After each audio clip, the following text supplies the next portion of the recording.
And welcome back, everyone. Welcome back to another another edition here of the Enki Epic Series number 7, Best of 9 show match between herO and rogue. Bienvenidos, everyone. Bienvenidos, welcome, one all. Happy New Year. Of course, this is our second stream of 2026. We were live immediately yesterday with our first broadcast of the year with the KSL, the Korean StarCraft League, and now we have returned. We have returned here with the Enki Epic Series. Bienvenidos, here we go. Welcome back, as this is a monthly tournament. So for those who don't know, Enki, of course, he's a fellow Duckling. He's a Spanish caster. He's the Spanish caster, and he has been running these Enki Epic Series and Enki Pro Series on a monthly basis for almost the entirety of 2025. And we do have the final Epic Series of 2025 coming into 2026. Vámonos, papi, vámonos. So we do have our best of 9 show match series here that we have been running on a monthly basis,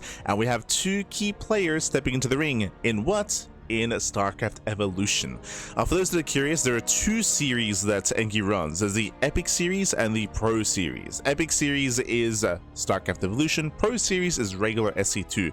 So as you can see here, it's going to be a show match here in StarCraft Evolution.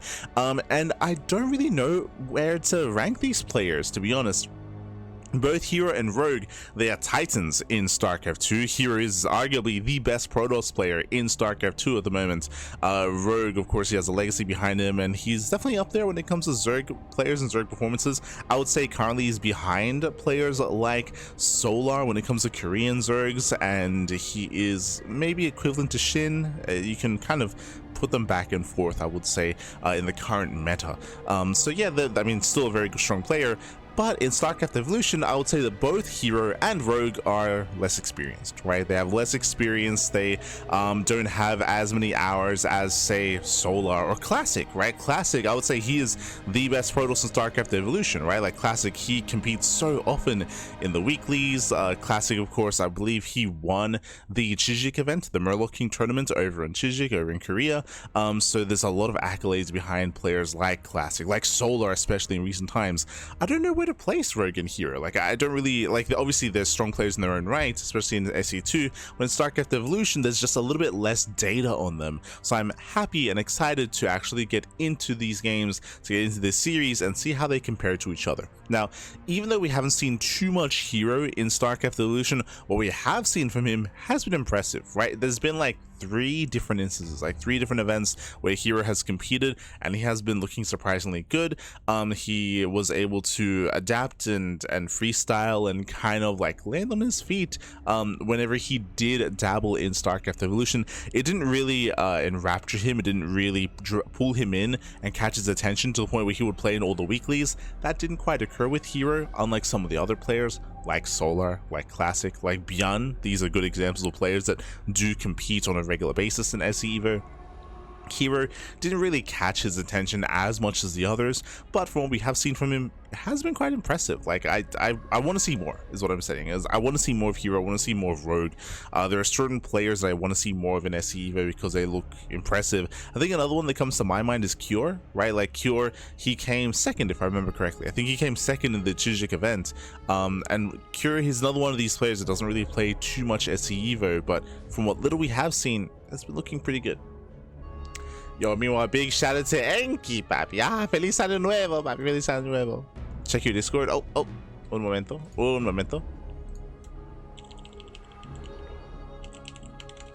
Gracias.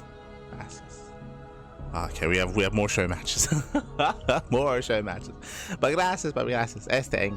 Quack, Slojo in the chat to see get you as well. Cyclones, bienvenidos. But for now, yes, we do have our best of 9, and game 1 is going to be on Celestial Enclave. I believe we're going to be using the new SC Evolution, the SC Evolution League map pool here. So we do have a couple of more modern maps, current ladder maps in the map pool. Let's go. So jumping into our ZVP. All right, jumping in.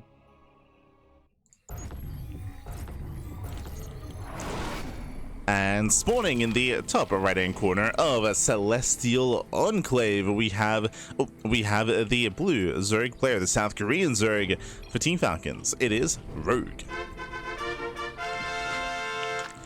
And spawning in the bottom left-hand corner, we have the South Korean Protoss player. We have the red Protoss representing T1. It is a herO. Here we go. We have the Brood War Zerg player up against the SC2 Protoss. For those who maybe I should have actually gone into this at the beginning of the broadcast before we jumped into the game itself. But if you haven't watched this mod before, this is StarCraft Evolution versus SC2. It is a mod that does put together the races of Brood War in the SC2 engine. As I very quickly check. The conversation here was he was like, oh my god, what's going on? They're just now noticing the center hats. They're like, oh, I didn't even notice. I thought something weird was going on. But they were both commenting on the center hats on the drones and on the probes. Again, this is something unique to SC Evolution. For those who don't know, in regular SC2, for the anniversary, they do have party hats for the workers, and I think we have had center hats in the past as well. But for the mod, for at least the brief period of holidays, of time that we have here during the holidays, they've decided to actually implement and patch in the center hats. That festive feeling. This is one of those things that we love in the base game, you know. It'd be nice if, like, for the month of December and like early January, we would have Santa hats or something. But regardless, we're getting into this. It is going to be a hatch gas pool opener into a third hatchery. So far, pretty standard opener here out of Rogue, going for something very hatchery heavy. For those that are curious, the reason why you want to do this and why this is standard is because in Brood War you don't have a queen. Sorry, I should say queens are very different units. They're spellcasters, they're late game spellcast units, but that means that there's no injections, so you need extra larvae. So getting extra bases and getting macro hatcheries a lot more common, a lot more often, is more standard with Brood War Zerg. Ooh, as we are skipping link speed and rushing right into Hydras. Okay, so very tech heavy, very greedy here by Rogue to skip link speed, but welcome to Celestial Enclave. Celestial Enclave is a very large map in the map pool, long rush distance by ground, a very defendable natural base. You often do see a more greedy play on this map because we often see longer games on Celestial Enclave. Oh, nice control. Comes in for this round. The Zell does hold its own. The probe zones away the lings, and herO maintains his position. Behind this, going for a Stargate opener. Zell does poke in. Oh god, the pressure here is getting a little bit out of hand. A couple of Hydras are on the way, but the boys have to be pulled, and drones are going to be focused down. Gets one, gets two. Yeah, 2 drone kills. He's going to get up to 3, and potentially up to 4. Oh boy. Yeah, Hydras are now revealed. Now of course, herO is able to confirm that there is no link speed, that Hydras are rushed into. So Ling does attempt to escape. Oh my god. Yeah, barely does not get away. And Rogue does hold, but he lost 3 drones. He lost 3 workers. He did bleed out 4 lings as well, so not a bad trade here by herO. And herO, he also scouted. He also got a full scout, and he is not done. The Oracle is now on the way back at home. Do you have a Spore Colony here at the natural? You have a... oh, no Spore in the main base yet. The bases are vulnerable. We're going straight for the natural mineral line. Guess 2. Gets 2 more drones, makes his way into the main. Oh, he doesn't know. He has to morph it in, Pappy. No, he has to morph in the Spore Colony. He does not. We mentioned earlier that Rogue, he's a little bit less experienced. And again, these creep colonies do nothing. There are multiple steps to get a spore. You have to make the creep colony first and then morph in the Spore Crawler. And we saw that Rogue was a little bit inattentive to that. Maybe didn't realize. Again, he has a little bit less experience and he gets punished for it. Ooh. Meanwhile, herO does overextend, so a nice moment for Rogue. Very necessary. He lost a lot of drones to the first Oracle, but herO does overextend. So we have a bit of a back and forth. Behind this, herO going Stargate into a Twilight Council before third. So very tech heavy. Very aggressive, very tech heavy. Going for the Twilight Council, going for the Forge, getting into +1, staying on a very low base count, and this feels like either early charge or early blink. It's going to be one or the other, but it is very committed. There it is. We have confirmation early charge is on the way, so herO is going to double down. Now, the reason why these early charge timings hit different in SC Evolution is because there are no Banelings, right? Going Ling Hydra is very vulnerable here to mass Zealot compositions. Banelings would be the deterrent. The Brood War equivalent would be what? Would be Lurkers. I don't see a lair. Hydras are hatch tech, lurkers are lair tech, and a lair has not begun yet. We're focusing on Hydra upgrades, we're focusing on the Evo chamber for +1. The longer this goes on without a lair, the longer this goes on without lurkers, the more concerned I am for Rogue. We need those lunkers. Otherwise, Rogue is just going to topple over. We need the lunkers, baby. There we go. Okay, lair starts. So lair begins here at 5:25. Again, a late lair timing. Now, thankfully, there's no robo. If there was a robo, then that would mean there's a warp prism, and we could see herO just rush across the map.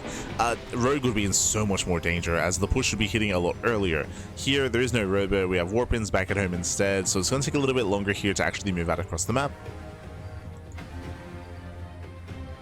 Say that herO, he's pushing. And this is an early push. This is hitting pre+1, but Rogue doesn't really have much to defend. Thankfully, he spots a move out. 5 Hydras are being produced.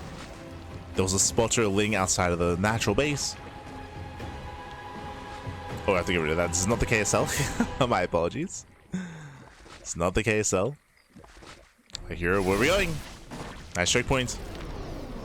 Does bait that charge. The longer this goes on, the better it is for Rogue. Oh no! Jesus. Yeah, almost catching me out. Nice force fields, getting 3 Hydras, but he's gonna get caught. Yeah, it's a one-way trip. Forced to trade. More Zealots have arrived. The Hydras are going down. Yeah, better engage here for herO. Zealots are being swarmed. Sorry, I meant to say Hydras are being swarmed by the Zealots. Yeah, Zealots are collapsing in. That's going to be what? 10, 11, 12 Hydras. Oh my god, so many Hydras go down. And again, the lair was too late. No lurkers. As also trade insanely well. And behind this herO, now he establishes his third. Gets a fully operational. Lurker upgrade is now being morphed in, is now on the way. That was 19. I thought it was around 12. 19 Hydras went down. 19 Hydras, more drones, critical damage. And hero's in a better position currently. When it comes to splash damage, he does have the option to go into Storm, but no, he's going into Colossus. So Bay's on the way into Colossus production. I would say that this is maybe a little bit too soon for herO. He is pushing. He does have the Prism on the way. He did well for himself, but now the Hydras have amassed. Now Rogue has a standing army. herO, he's overextending. I don't think he should be here. Unless he can force field, true. Okay, never mind, he slices up the army. He locks in 6 Hydras. 6 Hydras go down, very nice. Remember, there's no link speed. No link speed, so lings, they just waddle in. herO has to pull away at the same time, a warp in into the pocket base. And herO, he will kill the expansion. This is an expensive trade. herO, he will lose his Zealots and the Immortal. So this wasn't worth it. Again, herO, he had a nice fight with the force fields, but herO, he overextends for a second time.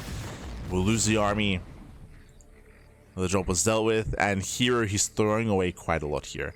Even going Disruptor first before Colossus. Bold move. Ooh, the Prism! Prism goes down. herO, he's making mistakes. He's making mistakes. Again, killing that hatchery was not worth it. He lost his army. He lost his Prism. Nothing keeping Rogue back. Rogue now is morphing in Lurkers. Like herO, he was in such a good position, but now he is hurting.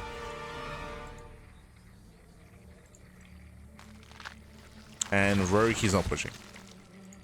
Rogue is droning, Rogue is teching. I would say that Rogue right now has the option to be aggressive and to deny the space. Specifically, this expansion could be denied, but Rogue, he's playing it safe. He backs off and he's building up his upgrades. He's taking up in towards the hive, in towards the Queen's Nest.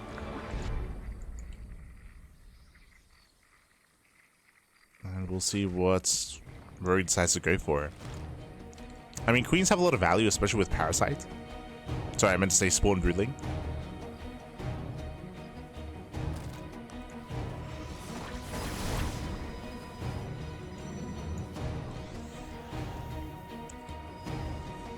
herO does move in. First never connects. So the second gets a lurker. Prism peels off here into towards the pocket base. Hydras, they do react. Nice reaction. Nice responsible. The warping is going to finish at the same time. herO, he tries to push forward. Up. Ooh, it's a lot of links in courts. Prism gets sniped. This warp in does get a couple of drones at least, but for the most part, Rogue was in position. And this main army from herO just doesn't really have enough firepower here to brute force its way in. Again, herO's army is just too small. I don't think he should be here, to be honest. Yeah, here comes the surround. Again, herO should not be here. herO overextends. Army collapses in. And herO should lose everything. He should lose everything here. And again, critical losses for herO. Even if he tries to recall, he's going to try to save the disruptors at least. Okay. Does save the disruptors. Results into the natural. This is buying time. This is buying time. Catching out Hydras. Here he needs Warpins back at home. He needs Colossus, I would say. Like, sure, he has a lot of disruptors, but without any consistent splash damage, I am concerned for this army. It's looking very fragile. It's a very fragile composition. And it doesn't need to be. Like take away 2 disruptors and add 2 Colossus. Like,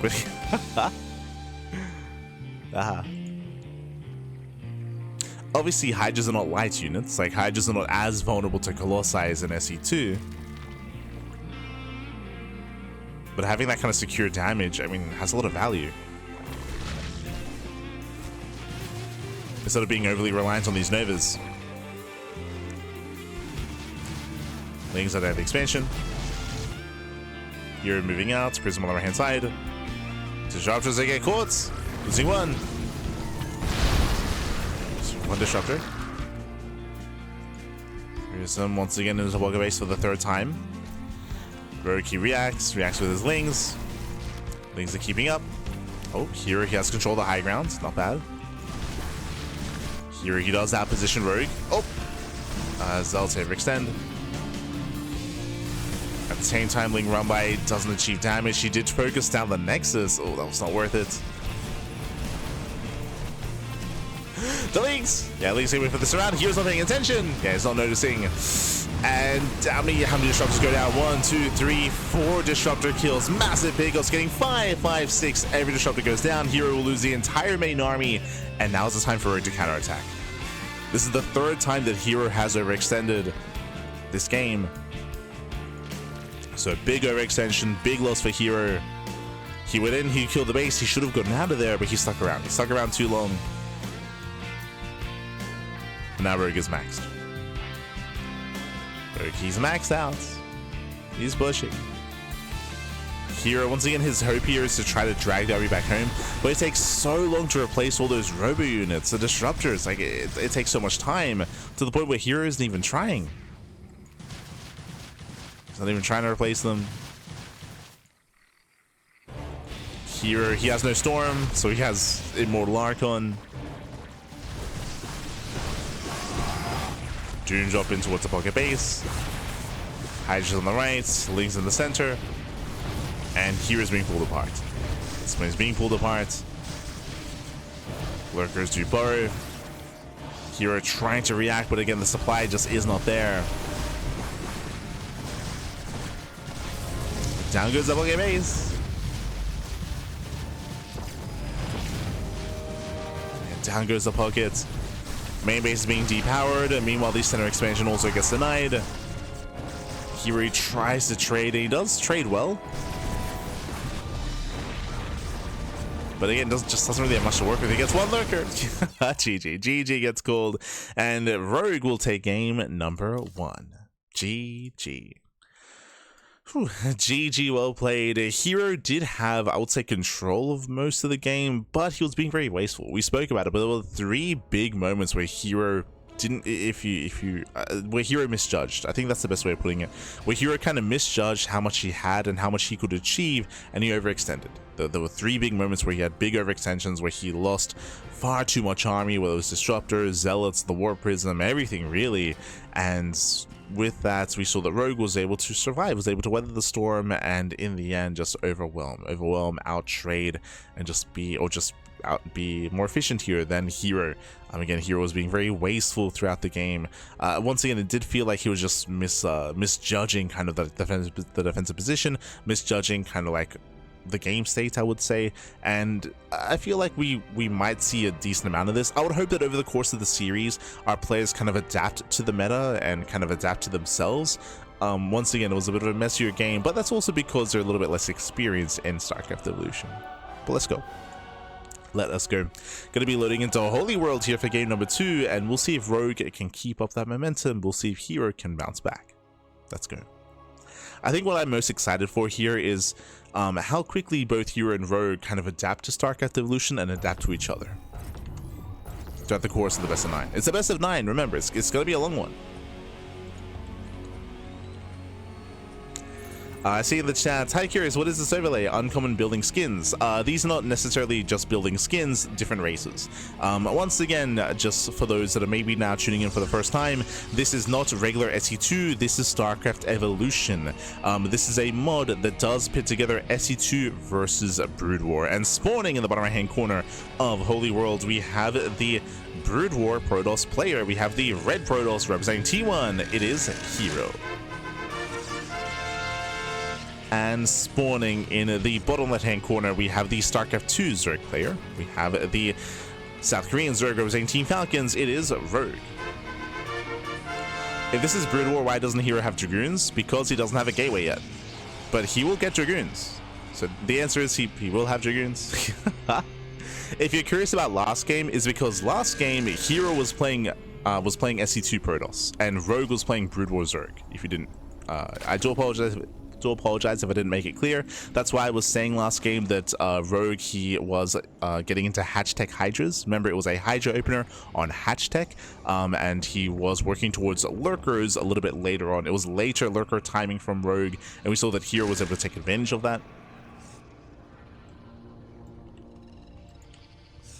Ooh, as herO is blindly proxying top right. Now, a couple of things here. Remember, 4-player spawn map. You can spawn in top left, top right, bottom right, and bottom left. herO blindly is going to be going for a proxy here in the top right hand corner. Now herO, he knows that Rogue is either top left or bottom left, so herO is gambling a little bit here with the proxy location, and we'll see what he can pull off. The Cyber Core is almost done. So herO, he makes his Zealot first. herO, he is rallied to scout. Oh, I have to get rid of the logos mod, my apologies. We'll get around to it. Do see Rogue going Hatch Gas Pool, standard open out of Rogue, and hero's going Proxy Robo. Now, a Proxy Robo, what does this mean in Brood War? This should be for Reaver drops. This should be for a Bay into Reaver production, I would imagine. Meanwhile, Dragoon production has begun. Someone earlier was asking about Dragoons, and yes, herO is, of course, going for a 1-base all-in, and herO does scout the Overlord, it does scout Rogue's spawn location. So here he does scout Rogue. Again, the Proxy is in a bit of an awkward position, because he was gambling as to where Rogue was. Oh, Rogue gets, here he gets surrounded. Here he has to be careful. There's the base, so again, Reaver drops. As we mentioned, going for a Proxy Robo, this is one of the things that's a little bit unfortunate when it comes to StarCraft Evolution, but I would say that the overall builds are a little bit more limited. I think an example of that is this. If we have a Robo, in SE2 you have options of Immortals, of taking up into Colossus, of Disruptors. For Brood War, it's Reavers. Like, that's it. Like Reavers are going to be all the way. Nice snipe on the Overlord. But again, the Reaver drop is coming. For those of you that are unfamiliar with the Reaver is kind of a mix between the Immortal and the Disruptor.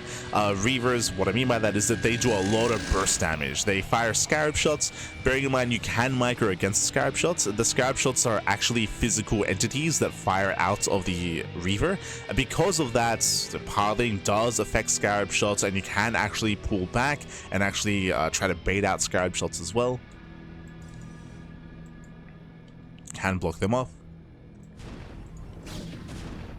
but they also lock on, unlike Disruptors. You manually target the Nova. For Scarab shots, they automatically kind of chase the unit they lock onto. There is a visual indicator as to which unit gets targeted by the Scarab, so that does help when it comes to trying to micro against it. As Rogue does find herO, Rogue confirms no expansion. And here comes the Reaver drop. And we have more Reavers on the way. Meanwhile, we have the upgrade. This is shuttle speed. So shuttle speed to make the shuttle faster. Remember, the shuttle, unlike the War Prism, has a shorter pickup range. So micro is more difficult with the shuttle, as it has to be closer to the unit to pick it up. So here we go. Reaver drop is coming in. First shot goes off, shuts down the Lings. Oh! Yeah, Lings do get shut down. Does focus on the Queen as well. So far, so good. Oh, we have 2 base Muta. Oh, God. 2 base Muta out of Rogue. And you can see we're running out of Scarab shots. Kind of like a carrier. It's like a carrier. The Reaver has to build the Scarabs. Similar to a carrier. Queen gets started down. And Rogue has to buy time for the Mutas. Again, 2 base Muta here. Nothing here shoots up. Remember that. Nothing shoots up. Mutas would hard counter this. He has to buy time for those Mutas. As the Reavers are welling in, they focus on the Queen. They get one. They get... Oh, not quite the other. But they do shut down all the Lings. Yo, proxy shield battery. We're setting up batteries. Let's go. But the Mutas are on the way. It's too late. It's too little too late. The Muta production has begun. Mutas are on the way. And again, nothing shoots up. Oh my God. Can we deny? Denies 2. Denies 2 Mutas, but the Mutas, they pop out. There's 1 Dragoon. Yeah, 1 Dragoon. Reavers, they get shut down here. Again, Rogue going to 2 base lair. 2 base Muta. Oh, still getting into the main. Reavers, a little bit desperation here, going into the main base, getting as much damage as possible. Drones, some of them are stacking. Up, up. Oh my God. Clutch splits towards the end, but that's still going to be 14 dead workers. Yeah, 14, 15 drones go down. And back at home, we do see the herO's going for the Stargate. He's trying to get into Stargate, trying to get into Corsair. Now, if Rogue can depower the Stargate, I mean, he can just win the game. Shield batteries are buying time. More Reavers are rallying into the bases. That 1 shield battery putting in a lot of work. He's doing what he can. The Corsair's halfway done. Now, unfortunately, the Corsair isn't as much of a hard counter to the Phoenix as the Muta is. What I mean by that specifically is the movement speed. Corsairs, they do splash damage, which is nice. They have splash damage, but their mobility is not quite on the level of the Phoenix. The Reaver's gonna go down. Stargate gets power. GG gets called, and Rogue, he will take game number 2. Taking a 2-0 lead. Oh, I do apologize for not updating the in-game score, but it was an intense game. GG, well played. Again, as I do clean up the logos mod, but we did see almost a hard counter out of Rogue. Rogue, he was himself blindly going 2 base Muta, 2 base lair specifically into 2 base Muta. It is something that we should have pointed out earlier, but we were so fixated on herO's build. herO was blindly going for the proxy Reaver, but again, Rogue's Muta play is a hard counter essentially. And as we were mentioning earlier, the Phoenix, one Phoenix, technically you can micro it and it will eventually kill all the Mutas. Corsair, there's a little bit less micro potential there, for good reason. Just because they do splash damage, you need a smaller number of Corsairs to deal with the flock of Mutas, but that early on, they can be shut down. And GG, well played. With that, Rogue takes a 2-0 lead in the series, and we'll see if he can keep this going as they load into game number 3. Going to be loading into Keris Passage. Let's go. Yo, meanwhile, big shout out to Yoko in the chat, Yoko3601. Thank you, happy, thank you. Do appreciate it. Do appreciate it as we're getting into our next game. Spawning in the top left-hand corner of Keris Passage, we have the red Protoss player. We have the SC2 Protoss down in the series. We'll see if we can start the comeback in this best of 9. For Team T1, it is herO. And spawning in the bottom right hand corner, we have as opponent, we have the Brood War Zerg player. We have the blue Zerg representing Team Falcons. It is Rogue.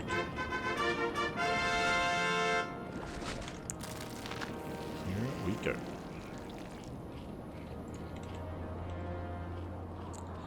Here we go, as we are going to be settling in. Welcome on to Karis Passage. Karis Passage, I believe, is an older map in the map pool. I don't know if this was ported, if this is a Brood War port or just an older SC2 map. It feels like an older SC2 map, just because of all the towers and the Zelnaga towers as well, and the rocks. But you can let us know if there's a little bit of history with Karis Passage. This is the first time I'm casting on it, so very quickly, we have an exposed natural. We have a very wide open entrance into the natural base. There's no high ground elevation here, so this is a very vulnerable natural, so all-ins are going to be hitting a little bit harder. Meanwhile, when it comes to the third base option here, we have a wide entrance and we have a low ground third towards the triangular location. The linear third base is more secure. And you can see here, I mean, it can be opened up over time, but there is a more narrow choke point. There's high ground right here as well to engage when it comes to the encroaching army. So I would say the linear third base is more secure than the triangular third. We have a forward base you can take as well. We have these Zelnaga towers in the center. We have the, oh, I assume this is going to be a gold. Never mind, regular base bottom left and regular base top right as well. Oh, there it is. In my mind, it would make sense if the corner bases were golds, but no, it is the bases next to them are gold instead. But there are gold bases. Okay. Interesting. Meanwhile, we do have herO going for his own hatch gas pool into a macro hatchery. Once again, just to reiterate, macro hatcheries like this are a lot more common in Brood War because you do not have injections, you don't have the early game queen, and just like game 1, Rogue is skipping link speed. So Rogue, he's skipping link speed and rushing into Hydras. Now, this will help when it comes to Stargate openers. Remember, the anti-air, because there's no early game queen, the anti-air is very limited. You do have to rely on spores, but you don't have any mobile anti-air. So going into early Hydras like this does make more sense against Protoss in ZVP, just because you need some kind of anti-air against that Stargate opener. But that is not a Stargate. Oh, herO is mixing it up here. No Stargate opener, going Twilight Council instead. With this, we're imagining it's going to be early Glaives. The other option here is early Dark Shrine. If you look at the gases, he pulled out 2 and 2. Only 4 workers are mining gas, so this screams like Glaive Adepts, not necessarily Dark Templar. DTs require more gas, typically. Oh, it's the other option. Not Glaives. Charge is on the way. herO is still mining gas though.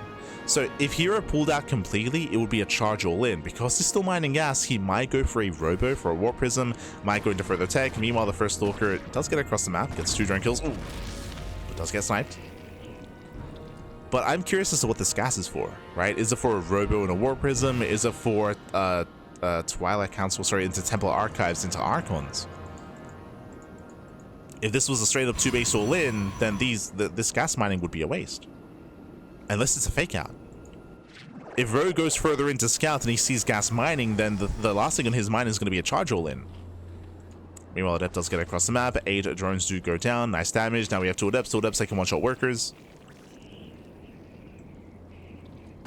Hello. It does move command too far forward. And this time Rogue is in position. He's in position. Nice auto stepping. Does shut down both Adepts. Both Adepts get shut down. Now we have the answer. I was curious what the gas was for. It is for the Robo, I would imagine for the Warp Prism, and we have the Forge for +1. Now, ooh, cancels the Robo. I was gonna say that the Forge feels late. If the plan was to get +1, like, this feels very delayed. He's expanding. So late third base, late expansion, late +1. This build feels a little bit wonky. Like, it feels a little bit messy here. I guess what I'm getting at, we rush into early charge. What for? Like, what's the... We have 4 gateways. If we wanted to go for an all-in, then why are we expanding, right? Like, there's a lot of money being spent in different directions.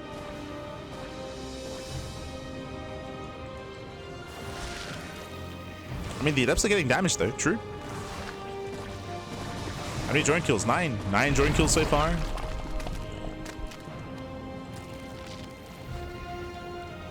Forcing out spores. Here comes herO's move outs. But again, it's very kind of weirdly timed.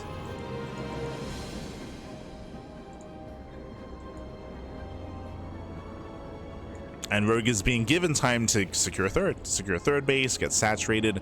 Link speed is finally finishing. He's getting into his own Hydra upgrades. Here comes the move out. He gets spotted. Move out is spotted. And Rogue, can he muster up a large enough army? As Hydras are amassing. Very nice Sim City. Okay, he creates a choke point. Very nice. Oh my god.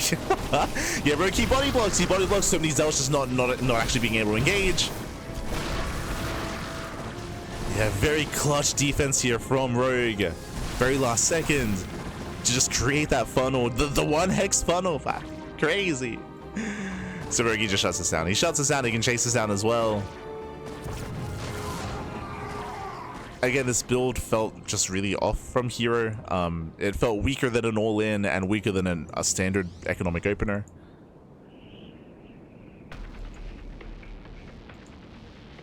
But he's setting up for a counterattack. Heals off some Zealots on the left-hand side.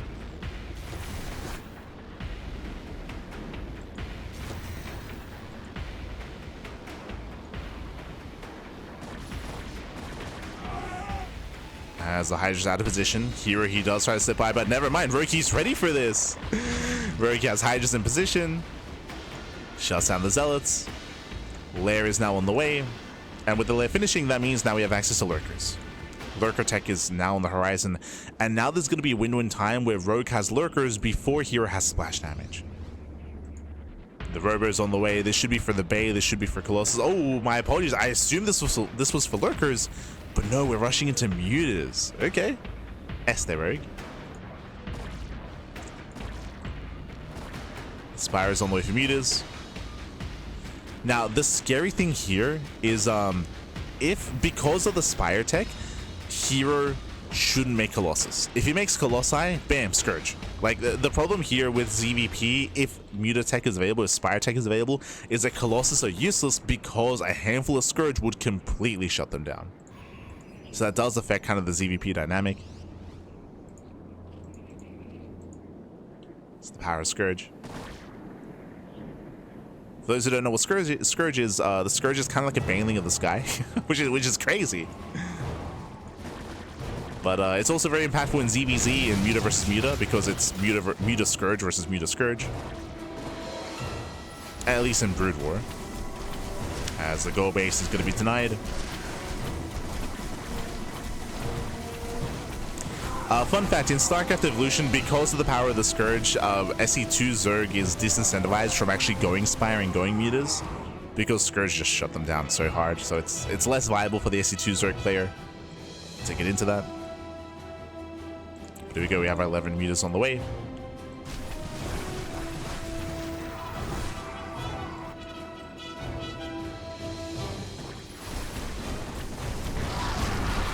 So Ramai gets caught. And what is the anti-air? Yeah, you tell me, what shoots up? We got one Stalker in the main. We got one Sentry. Yeah. Like that. That is the anti-air. And here we go, the Mutas are amassing. The main army's pushing out. Again, we got one Sentry, we got one Stalker. Let's go, baby, let's go. The Mutas are slowly massing here back at home. They're about to be revealed. And now they are. Yeah, Mutas are now revealed. No Lurker tech, so the Zealots actually trade well against the Hydras. Hydras have to rush all the way back to the choke point.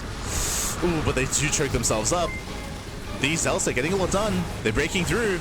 And these Zealots will eventually all die, but how much damage will they deal before that happens? Back at home, we have Stalkers warping in. The entire mineral line goes down. These Mutas, we gotta get a lot of work done. They're gonna kill the Zealots. They eventually will, but still it's 18 drone kills. 21. 22. 23. Yeah, more Zealots in the main. So very fortunate that the Mutas reveal themselves as herO was attacking. If herO was stuck at home defending, then this push from herO would have taken so long to get across the map, and so much of it would have died as the Mutas were chipping away. But thankfully, herO was attacking as Rogue was getting into Muta tech. So here he does critical damage, 30 drones go down, and now herO has enough time to warp in all these Stalkers. Blink is done. Blink is done, and now we have all these Stalkers to work with. Now we have all this anti-air, and he is here to put a point on the board. He's here to fight back. He's had a rocky start to the series. But again, going into mutas like this, there was a period of vulnerability. Oh, he's going for the Stalkers. He's going straight for the Stalkers, straight for the anti-air. Stalkers, they do blink away. They buy some time. herO, there's also pushing forward. As these Stalkers are going to be completely cleaned up. Prism into the main. Zelda breaking through. Gold base goes down. And do we finish the warp in? Does he siege up? Ah, never mind. As again, Zelda just wreaking havoc. Getting into another mineral line. We see herO is across the map. But does he have enough mutas? Ah, he does not. Yeah, not enough mutas, losing two. Two mutas go down. Oof. He's being chased. Just not enough mutas. Oh, God. 5 mutas falling. Meanwhile, Zel's still wreaking havoc. Everything is still on fire. And here he has done it. It's been a messy game. It's been a very messy game. But again, herO was too late with his muta tech.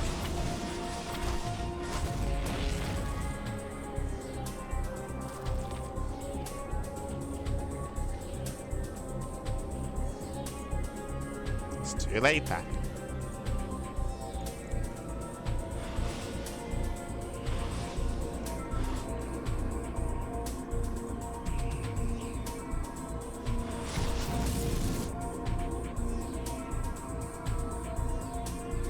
So from here, his economy has been left more or less untouched. He's on 4 bases, 60 probes.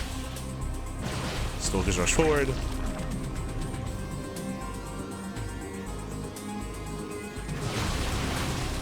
How many mutas do we have? 24. Okay. Like, once again, herO can win this fight. We can chase this down. But these are expensive trades here for Rogue. And once again, Zelda get past. Zelda do slip into the natural, they slip into the third. The Zelda have been the MVP for herO, just doing so much economic damage every time the mutas move out. Every time, back.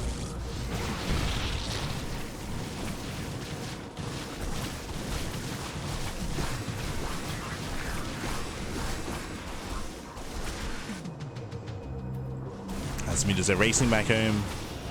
herO down to 23 drones. The warping is going to finish. Not enough anti-air. Which means more dead drones.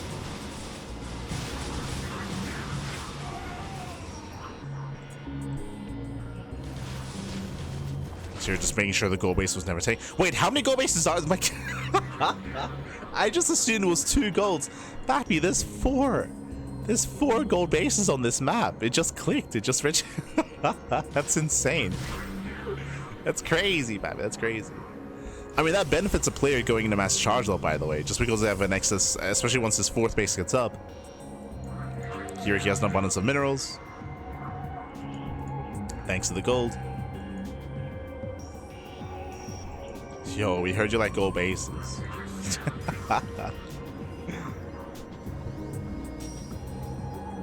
Yo, we thought missing you today was bad. Jesus.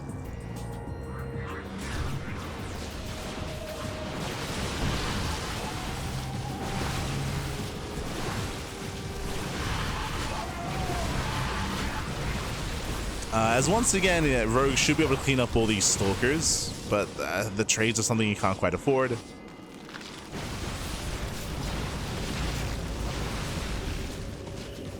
Yeah, at a certain point I would say that the mutas shouldn't chase. So we've got quite a lot. 6 mutas going down. Yeah, Lings on their own can deal with the Stalkers. Yeah, we don't want to waste the mutas. Stalkers intercept, they do pick up another muta. Another muta goes down. Oof. Some expensive losses here as herO does chase herO down.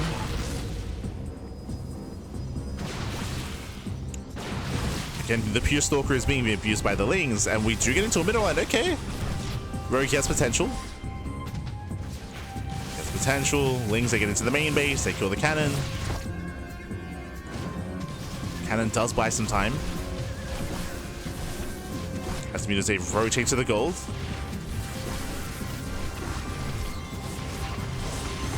Ooh, forcing the recall. You just have to get the hell out of there. Oof. Losing another. But this is impressive. This is not insignificant damage. Seeing as they go back in, here he's had enough. You can see here the frustrations of herO. He's like, I'm done. I'm done trying to keep up with the Ling Muta. Get me out of here. He just A moves everything across the map. Going for the kill. He should clean up all these Hydras, break into the bases. GG gets called, and herO does put a point on the board. GG. But again, you could see herO just run out of patience there with Rogue.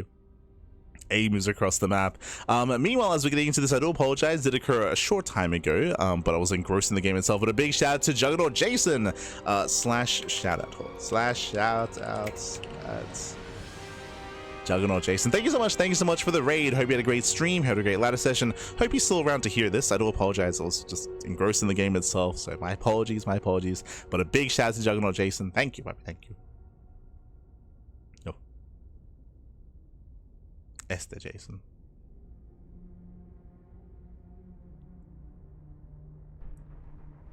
Just catching up. I know. Meanwhile, big shout out to Holy Lime as well. Holy Lime for subscribing for 35 months in a row. Thank you, thank you. But GG well played. Here he does fight back, does put a point on the board. Again, I will say, winding it back when it came to the game itself, we did see that Rogue, he did have a lot of potential going into those mutas. We saw how little anti-air herO had. As I was mentioning during the game, if herO was more passive, if herO was more tentative and actually had his army back at home defensively, then these mutas would have dealt so much more damage and more. I mean, just Rogue would have been in a much better position to be able to reinforce those mutas as well to defend.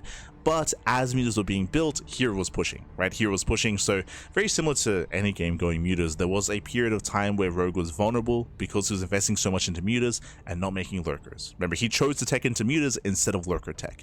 So as a result, he wasn't quite able to actually flourish, wasn't quite able to make use of his mutas completely, as he was stuck at home defending and struggling to defend as well. GG all played. With that, we're now getting to our next game. Remember, this is a best of 9 series here, best of 9 show match between herO and Rogue, and the next game is going to be on Mothership.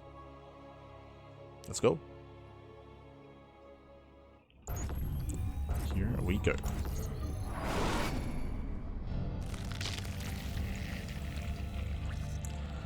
Spawning in the top left-hand corner of Mothership, we have the StarCraft.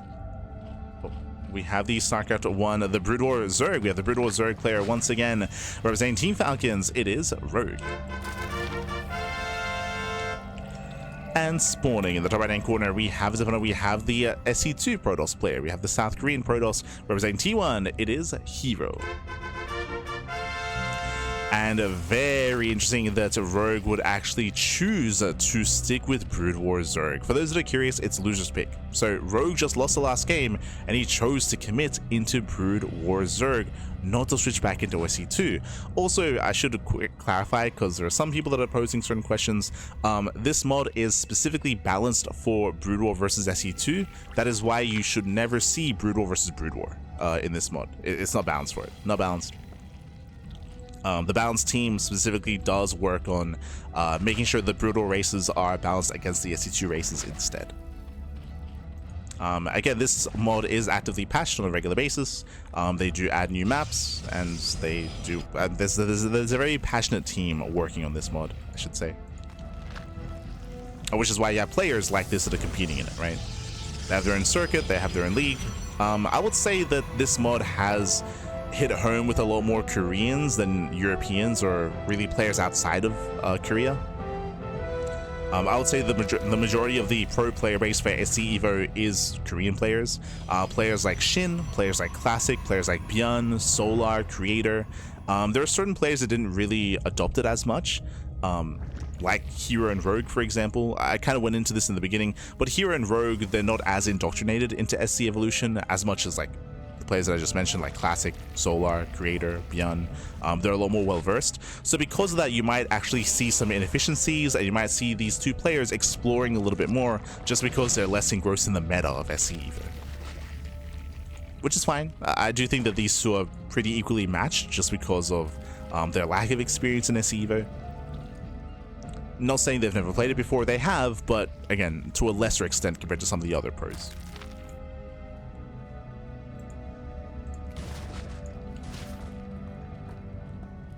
If you're curious when it comes to the non-Korean side of things, when it comes to the foreigners competing in SE Evolution, it's mainly from the CIS region. So think of players like Yang Yakov, Wayne, GG Machine, Bratok, Minovike.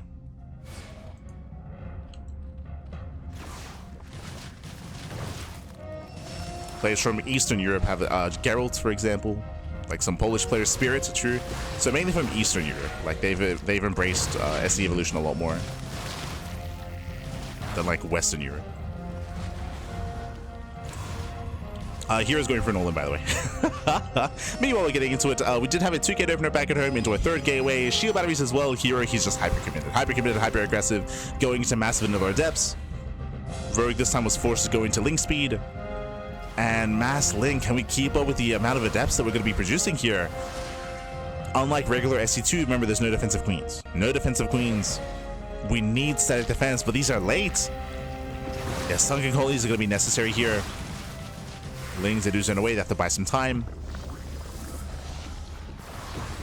Have to buy time for the colonies. As Lings, they do come in from behind. Oh.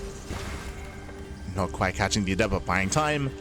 As here he gets into the main. Gets into the main base. Boys are being pulled. And so far, decent defense. Rogue doesn't lose much. He's trading well. The colonies are done. Does finish the colonies. Drags the army within range, or at least tries to. And now Rogue, he has a backbone. He has a backbone to his army. Once again, chasing down the Stalker, trying to chase down the Stalker. Oh god. Unable to lock him down. Nice control there by Hero. Controls well.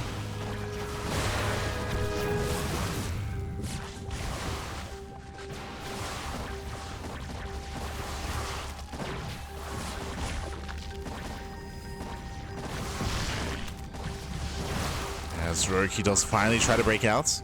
As we StarCraft won't lose any Hydras. And Rogue, he's slowly holding, building up more Hydras.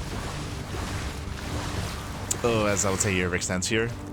Yeah, Lings go down, that F-State busts into the main base, the boys are being pulled. And Rogue, he may have just lost too much in the lead up to this. It took a long time to build up these spine crawlers. Also, I should say sunken colonies. It took a long time to decide to make them. And when it comes to early game defense as a brutal Zerg player, you are so heavily reliant on these sunken colonies because of lack of queens. So that's on Rogue. But as I mentioned, it's one of those things where it was kind of a late realization, just again due to lack of experience. As Rogue, he's bled out so many Lings throughout the course of this defense, losing 67 Lings. Should it be 69? 70. 70 Lings going down. Adepts, they do bust into the mineral line.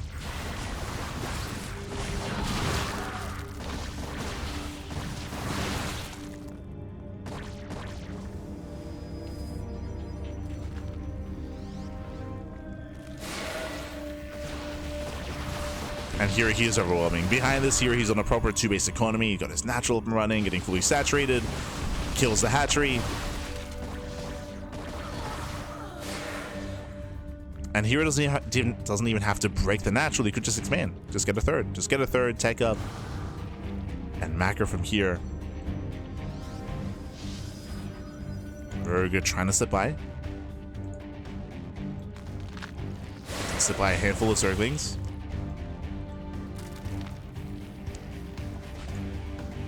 They peel off into the natural.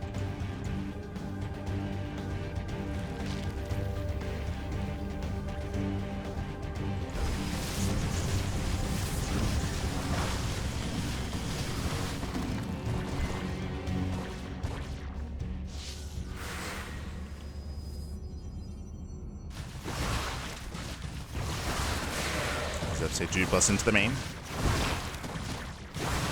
once again, they shade into the main base, they deny mining. This might not be the most efficient move from herO bleeding out of depths like this, but it's still worth it. Overall, Rogue is down to 14. 14 drones! Barely any economy, barely any saturation. Again, the defense was just too poor, bled out too much early on.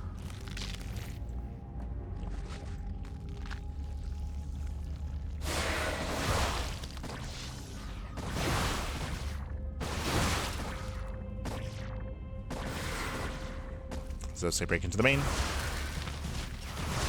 They break once again into the main base, specifically targeting down as many drones as they can, getting another 4, getting another 5 drones. Jesus. 6? Oh my god. 6 more drones go down. Rogue is down to 8 workers. 8 drones left. GG gets called, and herO ties up the series 2-2. GG. Whew. GG, well played. With that, we are tied up. We do recover. We have a tied up series here, 2-2. Remember, this is the best of 9. Best of 9 does mean first to 5. First to 5 will claim the series, and we'll see who can now start to take a lead in this best of 9 matchup. Let's go. See in the chat, sunken colonies are useless against adepts. That is not true. That is not true. What I will say very quickly here, one, the adepts were very late. They're very delayed. Because they were so late, so many lings went down early on, which means there were less lings to chase the adepts coming into the main base. And also, similar to like a Oracle defense, you should not be afraid to get a sunken colony in your main base mineral line as well, to be able to defend your bases. It might even be better to actually set up those sunken colonies in the mineral lines instead of at the entrance to the natural as well. I mean, if you did so though, your hatchery would be more exposed, but that is again a cleaner defense as aside to losing what 40 drones, 40 plus workers that went down. Bear that in mind. So again, you are much more heavily reliant on stack defense as the Brood War Zerg player, to the point where, I mean, specifically against a one base all-in like that with mass adepts, then it'd be worth the investment of getting sunken colonies in said mineral lines to actually have like a secure defense, just because of your lack of queens. Or you might not even need to, because if we had them earlier on, then we have a higher link count to punish those shades as well. But regardless, with that, we're now getting into game 5, getting into our first game to determine who will take a lead in the series as we're loading into Kion.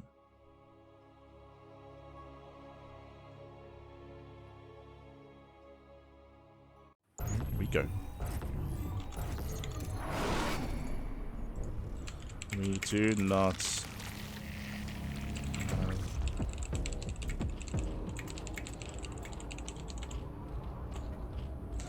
here we go, as we're getting into our next game this morning in the bottom hand corner of Kion, we have the Brood War Zerg. We have the Brood War Zerg player. We have the South Korean Zerg representing Team Falcons. It is Rogue. And spawning in the top right hand corner, we have his opponent. We have the SC2 Protoss player. We have the red Protoss representing T1. It is herO.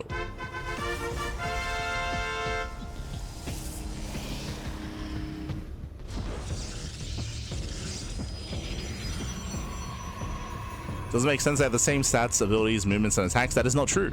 The Brood War units are not the same as the SC2 units.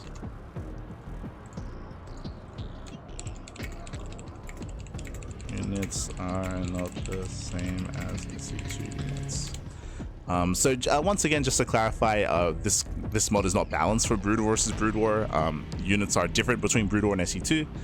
So just because, yeah, just not built for that. Not built for that. But here we go. Welcome to Kion. Kion is an interesting map here.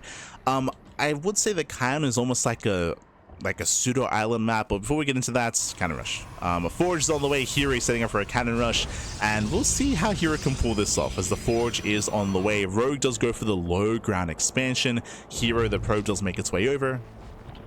Let's go. Are those Santa hats? Yes. Happy holidays. We have Santa hats on the workers. Happy holidays. As here comes a cannon rush. Ooh, but the drone does get in position. The drone does confirm. And we'll see if Rogue can shut this down. There we go. The boys are being pulled. And the first cannon is going to be thrown down. herO does fully wall off. There's a cannon. Rogue, he wasn't fully aware. but actually true. This is within range. He kills the probe. Oh my god. The probe goes down. The Sunken is on the way. And with that, rogue, he should be able to defend. Remember, Sunken colonies, they morph in very quickly. So even though this was later than the cannon, I mean, the colony's already done. We need this. We need the Sunken though. We need to morph it in. There we go. Sunken now morphing in. Was a little bit delayed. Lings are on the way. And how many drones will go down? Gets one. Yeah, one drone. One drone kill. And with that, rogue should hold. Behind this, hero's on one base. Hero, he's on one base. Very late expansion. Oh, it's gonna be close. What the mass? There we go. But again, late expansion from Hero, a really rough start. He's moving out with his adepts. We do have a, oh, I believe full wall off. There might be a bit of a gap here. I mean, we'll see. Yep, there is. So Adept does slip in. And can try to deny some mining. Shades in towards the main. So you can be merry while getting cannon rush. Yes. You can be full of Christmas spirits while getting cannon rush back. Ah.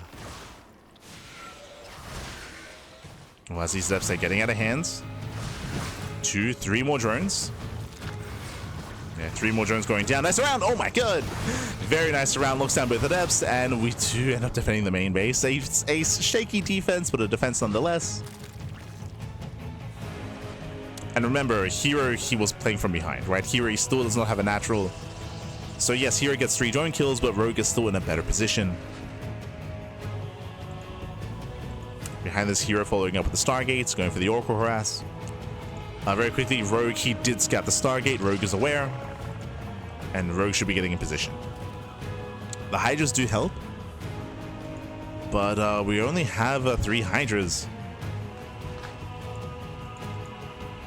So do Spore colonies.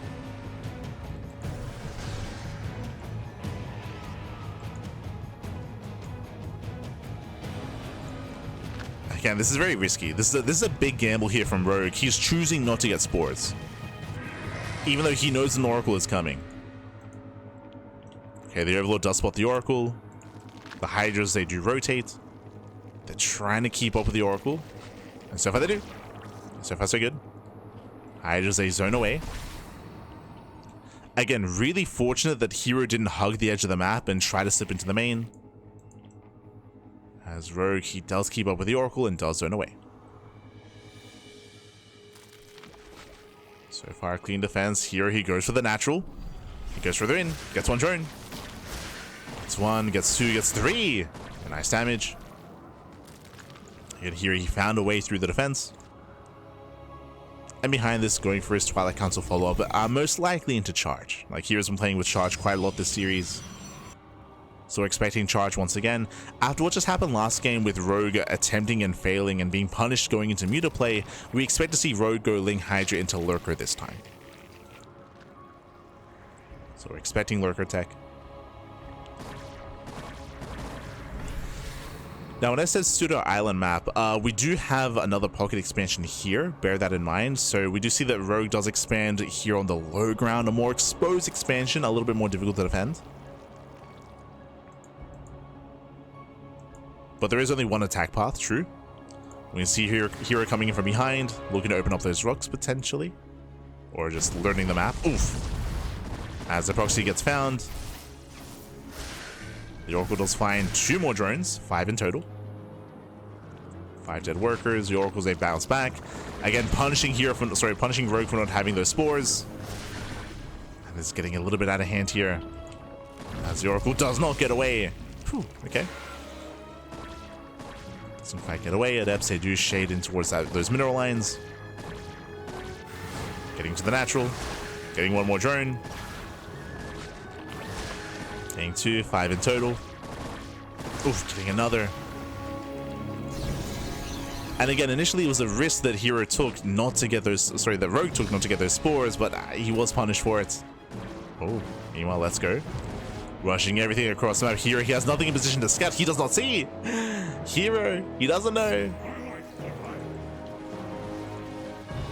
The biodome is being focused down. herO, he goes in, and herO, he does scout. Okay, he knows. Yeah, herO, he's aware. Base trade. What? A bit of a late reaction, but he's going for the base trade. Meanwhile, the biodome is down to less than half HP. The base trade, Pappy. Let's go. No shot is going to try to come in from behind.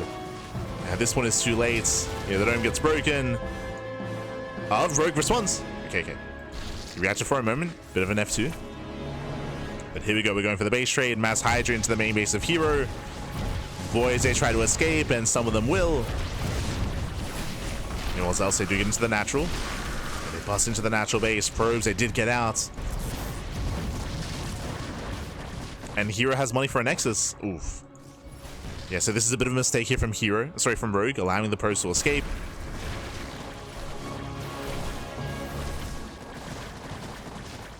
Another base can be built. At the same time, we have a couple of drones trying to escape as well.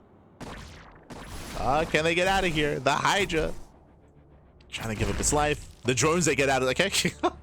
Rogue, he also escapes with a couple of drones. So we can throw down expansions.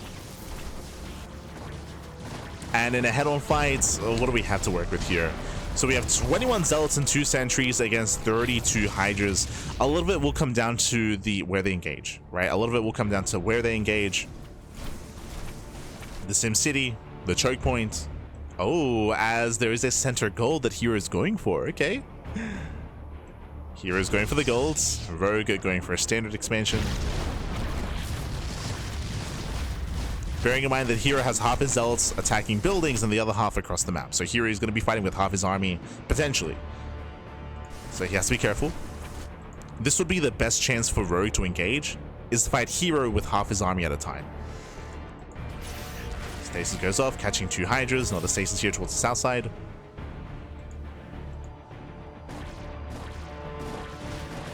Remember, all these Zealots are still here on the eggs. They will catch Lings at least. That's cancelled. More Lings in the main. Spawning pool survived. Nice Stasis. Stasis goes off. herO, he's consolidating his army. The army's coming together.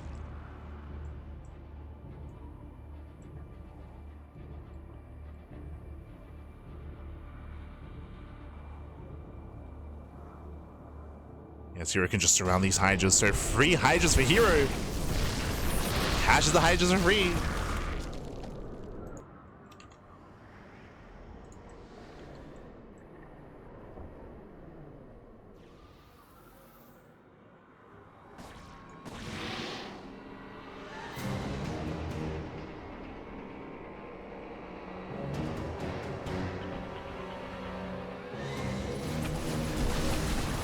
As herO, he does attempt to chase us down. Still plenty of Hydras. Oh, have a counterattack forcing a recall. herO, he defends. herO, he defends. He attacks. So many Hydras falling, and herO, he will overwhelm. There's just no support for these Hydras. Lings, they do what they can. And herO has mining. The surround. Yeah, the surround on the Hydras, and with that, herO, he's looking to take a lead in this series. He began down 2-0, by the way. He was down 2-0. Oh, wait, can he kill the building? The final building! Can he do it? The final building, Pappy, let's go! He should not do this, by the way. This shouldn't happen. He's going for it. The Nexus! It's so close to going down. GG gets called as he does not kill the base. And herO, he will claim the win and take a lead in the series. GG. This was it, by the way. This was it. Okay. Here, he just threw down the pylon. There was a pylon here on the top side. So technically, herO, he did have a pylon to save him here on the top side. So this would not have lost herO the game. But again, herO, he for a moment there, he was just letting the Hydras just walk past. Like, it was crazy. It was he was just walking up into the base. Crazy, Pappy, crazy. GG. GG, well played. With that, herO takes the lead in the series, and we'll see if he can extend that lead or if Rogue can bounce back. Remember, best of 9. Best of 9. Whew. Crazy. But here we go. Here we go. So getting into our next game. suppose pros try to wrangle the Marines and splitting them against Radiate. Radiate is pretty standard when it comes to ZVT. For those who remember, a Radiate is kind of like Parasitic Bomb, except it does attack ground and air when it comes to biological units. So it's typically seen against like Ling Ultra, for example. It's very useful against Ultras, against like against Spellcasters, so Infestors, Vipers.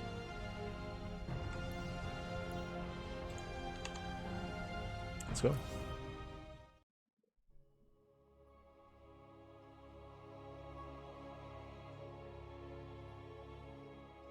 Here we go. Here we go.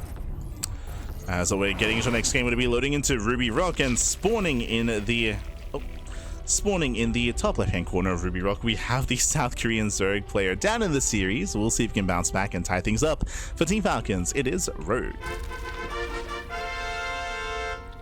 And spawning in the bottom right-hand corner, we have his opponents. We have the red Protoss player. The red Protoss, the South Korean Protoss representing T1. It is herO.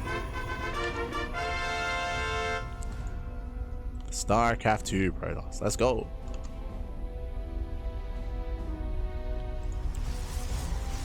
Here we go. As we are getting into our next game here, and again, herO has been hyper aggressive as of late. He's been hyper aggressive. Once again, Rogue does choose to stick with a Brood War Zerg, by the way. He does choose to stick with it. Remember, it is loser's pick. That is why Rogue is continuing to play Brood War Zerg, not SE2 Zerg.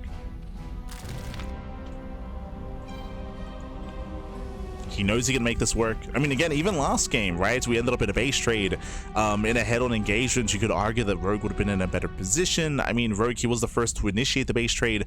But remember, winding it back, I feel like it all came down to herO evacuating. I mean, it came down to both of them, I suppose. But if you remember, herO, he did evacuate his probes. He was able to get away. And in doing so, was able to actually get a ninja base or get his Nexus up and running, which otherwise would not have happened if Rogue was able to catch those probes. Same can be said for herO though, where Rogue also escaped with a couple of drones as well. So both players, they got out, and in the end it did benefit herO that much more. But here we go. Here we go, we're getting into the game. This time no cannon rush, right? No cannon rush. It is going to be a Gate, a Cyber expand. Relatively standard opener. Interesting that herO is setting up his SimCity here in the main base, not setting up on the low ground to wall off, so his natural is going to be a little bit more vulnerable. Meanwhile, Rogue is going for a hatch gas pool into macro hatchery, standard opener out of Rogue. So standard opener out of Rogue, herO going for the earlier Cybercore into earlier Adept Harass. I mean, throughout this series, we have seen that herO has had a pretty good time with his Adepts. Like, he has achieved quite a lot of damage when it comes to Adept Harass and Oracle Harass. I will say that it feels like Rogue at times has misjudged his defensive setup and maybe not respected something like the Oracles enough. I mean, it makes sense. Technically, if Rogue is able to keep up with the movement of the Oracle, he doesn't need Spores, right? With his Hydras, I mean. So technically, he can get away without any Spore Crawlers, but he didn't last game. In the end, he did lose quite a lot. Oh, as this time, I believe that's a full wall. Yeah, this time he fully walls off. So this is what I was most excited by when it comes to this series. I mentioned at the beginning, and if you weren't here for it, I do apologize, but to reiterate, both herO and Rogue, they are less experience in StarCraft Evolution. There are other Korean players that have a lot of experience and they compete in this mod a lot. Rogue and herO are not those players though. So throughout the course of this series, it feels like they've both kind of been exploring options. They've been a lot more exploratory. They've been less meta in their builds, in their approach. They've been freestyling a lot more, and this feels like a part of that, where Rogue, he has recognized that, hey, these Adepts, they've been an issue. Like, they have been a real issue this series. Let's try to just fully wall instead, and that's going to be my way of dealing with the Adepts early on. Just fully wall off, not allow the Adepts to actually get in. Oh no! Rogue, he let it. That was a mistake. Yeah, that was a mistake. He let the Eva Chamber finish. He already had a wall off in front of it. Oof. So, rough start here for Rogue. He has to kill his own buildings. Even here, he's... So, really awkward start. And again, a part of this is just due to the setup. Due to Rogue just trying out new things, he has to kill his own Sunken Colony as well. So overall, a better start for herO. Technically, herO didn't kill any workers with his adepts, but he also killed two, right? The worker that morphed into the Evo Chamber, the worker that morphed into the Sunken Colony, and he also forced wasted resources as rogue had to kill his own buildings as well. So a nice start from herO, a messy defense out of rogue. As rogue is rushing into a fast lair this time. Typically, we've seen rogue go for like 5 minutes or 5:30 lair timings. This time, a much earlier lair. What does that entail? We have seen Su, he does have a build where he goes into really fast lurkers. I mean, his build is for an even faster lair and even faster lurker tech. If you remember, we saw quite a lot on, oh god, what was the map called? Troy, that's it, we saw it on Troy. Su was very fond of 2-base lurker.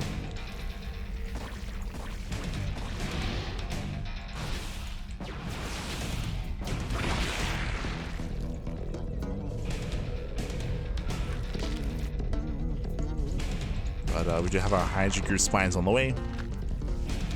Stalkers poke in. Once again, herO opening up charge. Takes down the colony. Rogue out of position.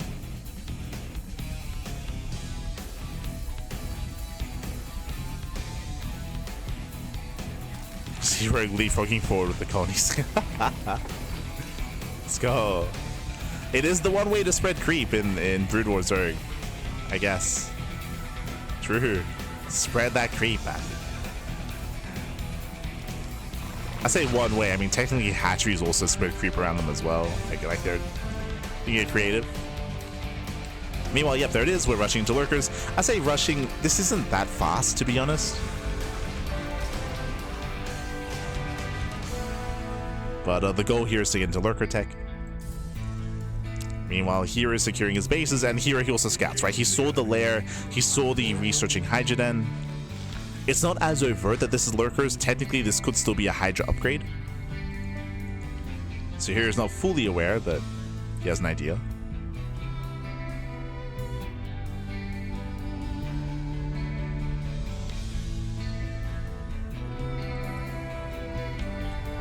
So here's rotating, he wants that third. Nice force fields locking down the Hydras. And again, force fields are that much more powerful here in this mod just because there's no Ravagers, right? No Ravagers, Hydras, they start a step forward. Oh my god. Much more aggressive approach here out of Rogue. Yeah, much more aggressive. Catching out the sentries. He wants the Immortal as well. Nice catch. Nice pickup. The Immortal goes down. Rogue he does hold. And Rogue is taking up even further. Oh, this is very tech heavy. Queen's Nest and a Spire. Spending a lot of resources on tech. That does mean the Rogue is vulnerable.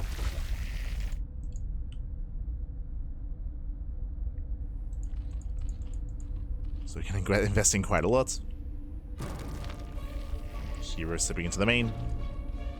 The Hive has begun. The Hive is already morphing in, which herO does scout. And this should prompt herO to be aggressive, right? herO, he sees the Hive this early on. He's like, hold up, what's going on? Like, again, Queen's Nest, double Evo Chamber, Spire, Hive, so much resources, so much money being spent on tech that herO should be able to push and should be able to punish Rogue. Can he punish? Rogue is trying to get into lurkers. We'll see if he can turtle. As Rogue attempts to turtle up. Now the colony makes a little bit more sense. If the goal is to turtle.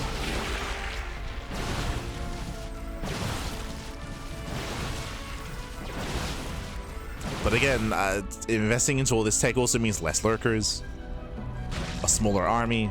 Lurkers are set up here on the southern base.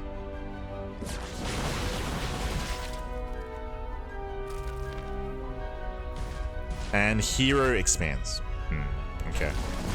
So what I was going to say here is that herO, if he wanted to, he could have thrown down extra gateways. He could have thrown down more gateways and gone for a big 3-base all-in. But herO, he is expanding. herO, he has one observer.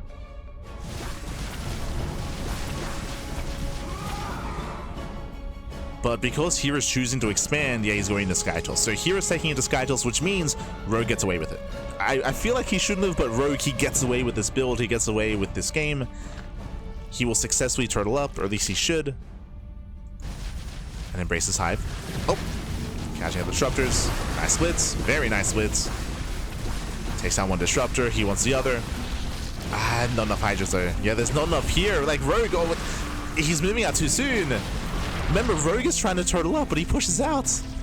And Rogue, he gets caught out in the open. He's gonna lose everything. Every lurker goes down. Rogue, he should not have been out here. And with that Rogue, he doesn't get away with Hive Tech. He doesn't get away with trying to turtle up, and yeah, just a little bit shocked that he moved out like that. Like, based on the setup here, it looked like he was trying to just turtle up and try to rush into Hive Tech, but he moved out, he got caught, and herO he breaks through. herO breaks through. GG gets called, and herO he extends the lead in the series 4-2. GG.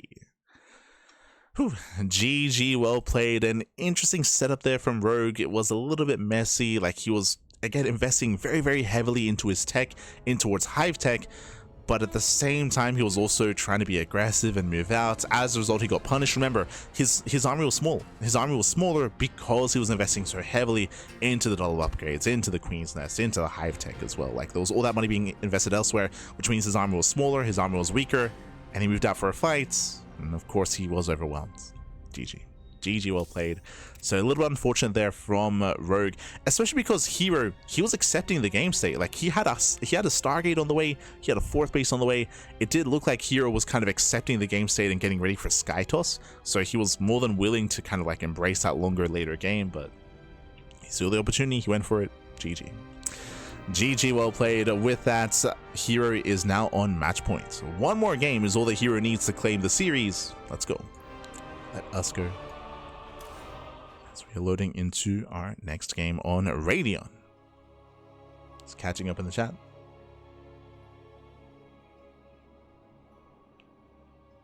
Here we go.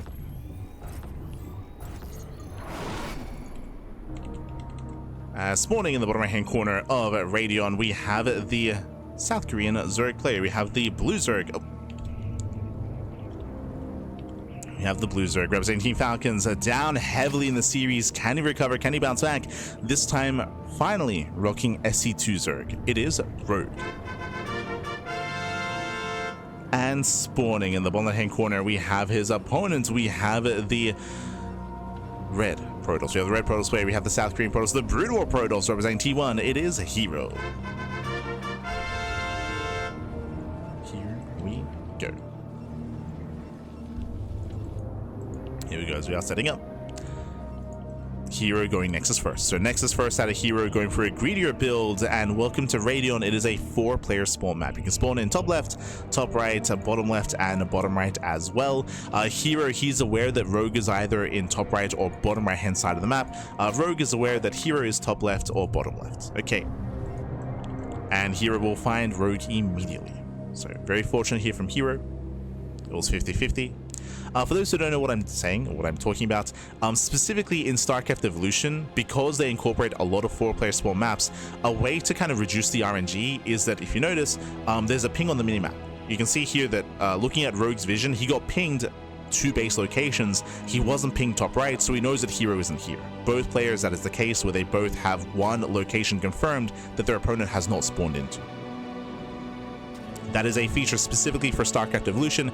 It is a way to reduce the RNG of 4-player spawn maps, to only showcase 3 possible spawn locations, or I guess technically 2. So just a way to make it easier to scout.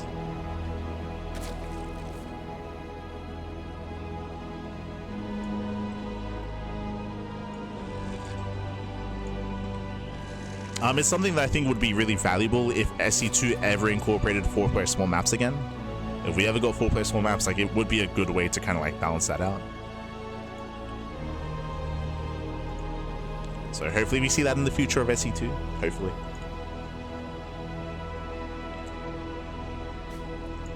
As we did have an earlier pool timing. Okay, pool's out of gas. The Lings are moving out across the map. And remember, herO did go for the earlier Nexus. Back at home, he does have initial Zealots trying to wall up. Lings are going to be on the way. For now, forced to defend.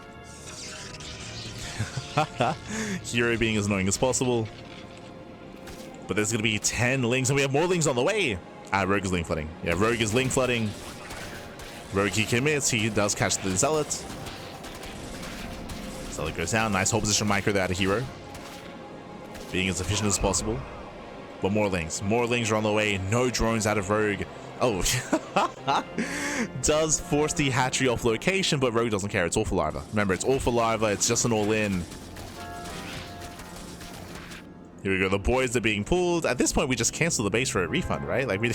But here we go. The boys are being pulled. Rogue is completely all in. And herO, he's trying to wall up. He's trying to wall up, trying to wall off. He has a second Zealot on the way. He's going to have 2 Zealots. 2 Zealots and a shield battery, but he needs another wall behind this. Remember, the drones, they can just walk past. Yeah, they can just mineral walk past, and they will. They get a full surround. Oof. Yeah, there's no wall up behind this. The shield battery putting in a lot of work. The drones, sorry, the probes are also being pulled. Oh, nice movement. Very nice movement by herO. Yeah, herO, he defends. herO, he defends, even cancels the shield battery. Oh my god. Pulls off the surround on the lings. Zones them away. So again, herO buying a lot of time. Buying so much time here. The Reaver's on the way, and if the Reaver pops out, that's game. Oh, no. That would be game. Rogue, he's racing back home. The link flood is failing. Oh no! Yeah, the link flood is failing. Can he kill the Robo though? Robo's getting low. He will. Okay, nice pickup. Robo goes down, denies the Reaver. Links, they flood in. Damage is finally being done. Damage is being done. And this may get out of hand, by the way. As we're still making links, like Rogue is still all in. Like he is not stopped. Yeah, he's still all in. He gets us around. herO, again, he was just a little bit too lax. GG gets called, and Rogue, he does put another point on the board. GG. GG, well played. Again, herO, he was a little bit too lax. He did stop throwing down shield batteries. He believed he has defended. I believe he defended as well. But we saw an opening. We saw the lings. They were able to kill the Robo, get into the natural. GG. GG, well played. It was an impressive defense from herO, but again, maybe a little bit overconfidence, maybe believing that the aggression had subsided when really it was just continuing. It was just ramping up. So GG, well played. With that, Rogue does put a point on the board, and now we're loading into Sylphid for our next game. Let's go. Let us go.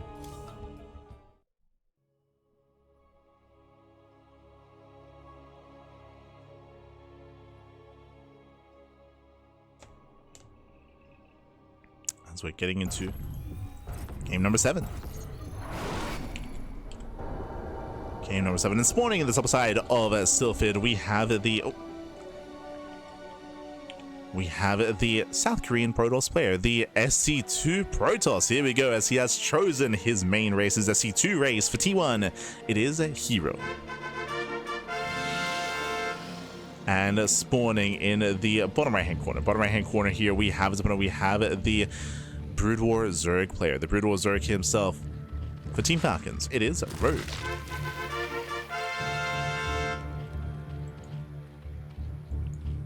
We go.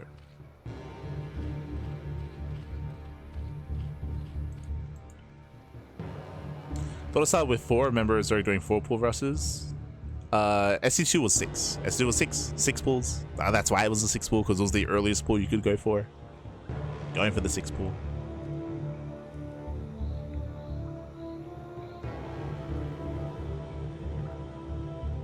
But here we go. herO does scout bottom left. Bearing in mind, welcome to Sylphid, 3-player small map. So you can spawn in bottom left, bottom right, or top side of the map. And herO will eventually find Rogue. Likewise, Rogue did gamble correctly with the first Overlord Scout, and he will find the gateway. So they will find each other. This was a hatch gas pool standard opener out of Rogue. Likewise, herO going for a standard opener as well. Yeah, herO confirms the pool timing. He knows he's safe. Knows he is safe.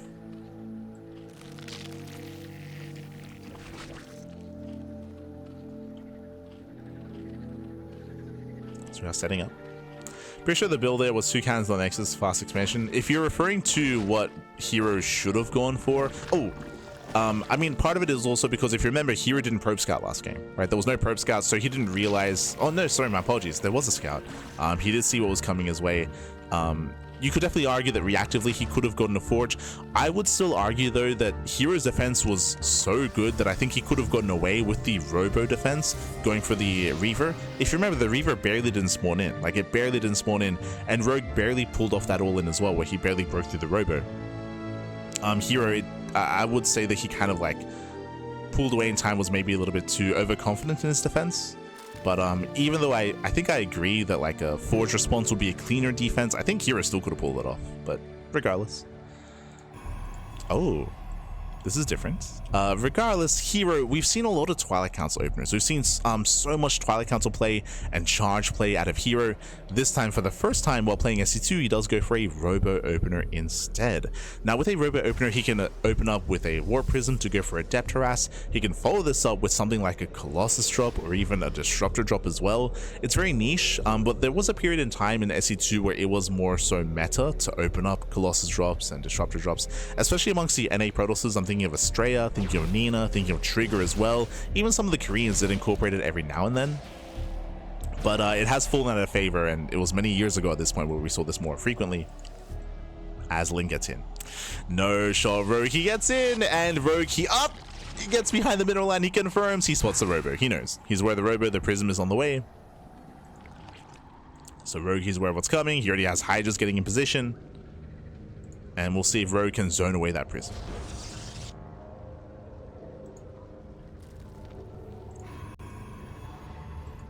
As you can see, the Hydras, they do rotate towards the main.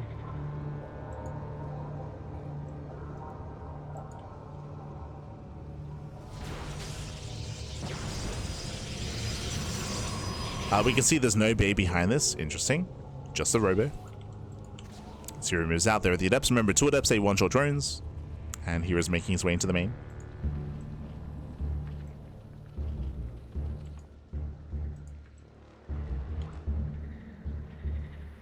Making his way in. Hydras, they attempt to zone. And so far they do.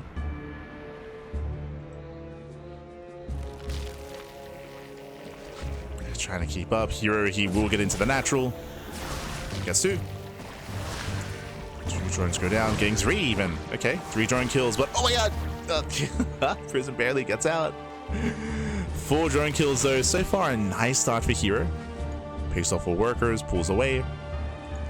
That is going to be a 4:30 lair timing. So Rogue once again going for an earlier lair. Still in 2 bases.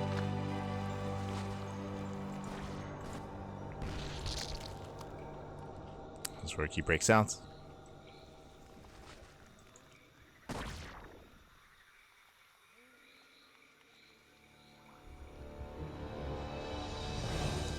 can see Rogue trying to catch that Prism. Coming in from behind. He's hoping to. Oh! Can he beat him in? He can! Yeah, nice pickup. And the Prism will barely, oh no, barely gets away even. It barely pulls out. And herO should escape. He should escape from here. Back at home is going into charge, building up his immortal count. Building up a hefty army. Prism barely gets away. Ay, ay, ay. And herO just waiting for his upgrades, waiting for charge. Charge is still not yet done. And herO can do one of 2 things. He can either try to break the natural or just deny the third. Like, the third base is still not up. The base counter is so low for Rogue. And with herO's momentum, he might just be able to deny the base indefinitely. As herO rotates, we have Lurker Tech on the horizon.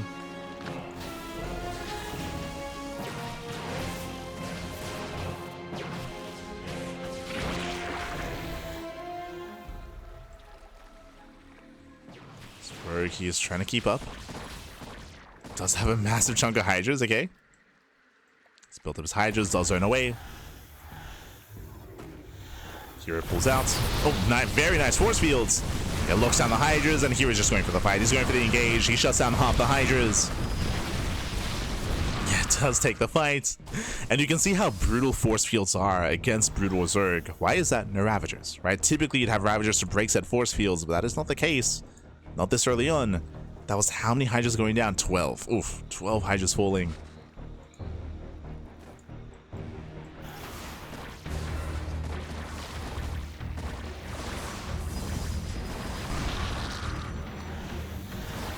As Zealous, they do warp in to distract. May not be pushing towards the third base. And remember, all that herO wants is the third. He wants that third expansion. Oh, but the Hydras are in position. Rogue so far is keeping up.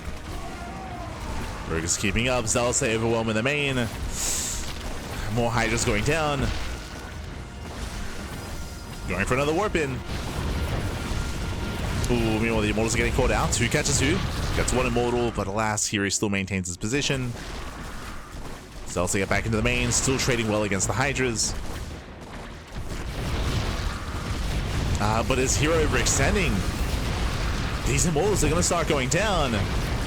Yeah, overly aggressive. Overly aggressive out of herO. He does throw away his Immortals. Prism got cleaned up in the main base. And herO was overconfident. Here he was overconfident. It was good damage, but once he saw the Hydra count here in the center of the map, he should have stopped pushing towards the third. Clearly, it was not going to work. So again, overly aggressive here by herO. He threw away every Immortal. That was five Immortals being thrown away. herO, we gotta calm down, Bappy. And if you remember, this is how herO lost the first 2 games of this series. Again, if you came in a little bit later, you may not have seen it, but Rogue started up 2-0. How? Because herO was just overextending. He was overextending so much in the first 2 games of the series. And it's happening here as well, where herO just gets too excited. He gets too excited now. Remember, herO wasn't all in. He had the third base up and running earlier than the third base of Rogue. So while herO is distracted, Rogue, he does push towards a mineral line. Oh. herO coming in for the surround. Okay. Catching out the Hydras. Nice catch out of herO. Now it's Rogue's turn. Now it's now it's Rogue's turn to overextend. Oh god. We're getting messy, Pappy. We're getting messy. Yeah, very efficient fight here by herO. Trading out on these Zealots. Lurker gets caught.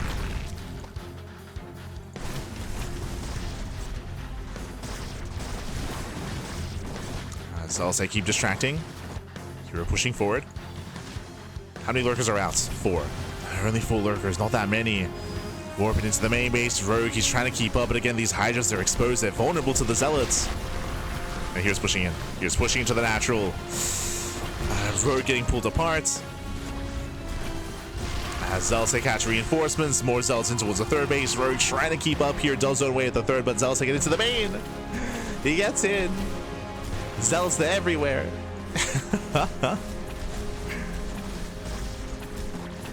Yeah, Zealots get into all the expansions here. So far, only 10 drone kills, so not too much.